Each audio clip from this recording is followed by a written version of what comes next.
This is a student perspective review of Star Trek Into Darkness, directed by J.J. Abrams. Take it away. I preferred it to the last film, really. I mean, it's a sequel to that, the rebooted Star Trek universe. I actually preferred it. Yeah, I'm not gonna lie, I think it was better written. I think that I do agree. I do believe that the first film was a very well written film. I think J.J. Abrams is very possibly a superhuman.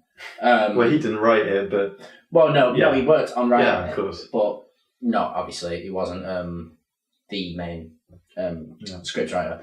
But yeah, it was incredibly well written, I think. And I'm not sure it's... Yeah, it was definitely better. And though there's very little I can find to fault, if I'm honest. I think the one thing would be the use of 3D, which I don't think helped it at all. I think it, if anything, it derived from the quality of the film. I mean, I was watching it at the cinema in 3D, and at times things looked slightly fuzzy, like not, to a massive scale, but it derives from kind of the sharpness of the image. I didn't see it in 3D because I've gone off 3D because if anything's converted into 3D, it's never going to work. Yeah. Right. So. Yeah, I agree. I don't really like 3D. I didn't buy the tickets. It wasn't my choice. I would have watched it in 2D if I could, to be fair. But obviously the effects, apart from 3D stuff, are great. Before.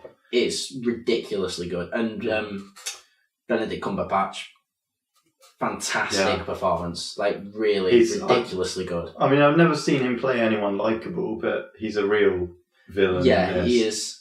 He's a definite villain. He's a massive bellend. That's all he is. Yeah. But he's very good at it.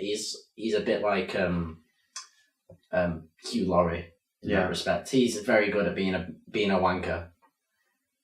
Somehow.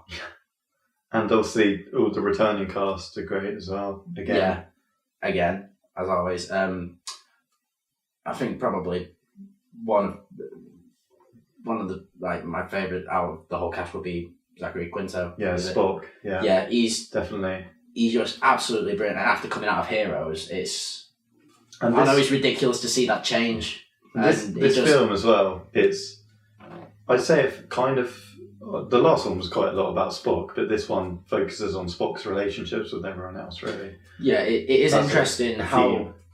Yeah, it is interesting, like you said, it's like a reboot of the universe, which is one thing I loved about the first film. It's really very, very clever way to do it. Because you don't want to upset all the Trekkies. You can just say, we're starting again. Because this is actually an alternate reality. Yeah, and there are so many references to the original series because obviously there's the same stuff exists. It's just in an alternate timeline, so they can go to anything. Like there's a Tribble. Yeah, exactly. And obviously you have original Leonard Nimoy, Spock popping in, and giving them information and things about the alternate timelines, which is another good plot device, which is interesting. But the way that they've redeveloped, it's like starting from scratch with that relationship between Kirk and Spock, and I think it's done ridiculously. It's done really, really well. You do actually get emotional. In parts. Yeah. Oh, I was close. Yeah. I was holding back a tear. Not gonna lie. But yeah. Star Trek Into Darkness.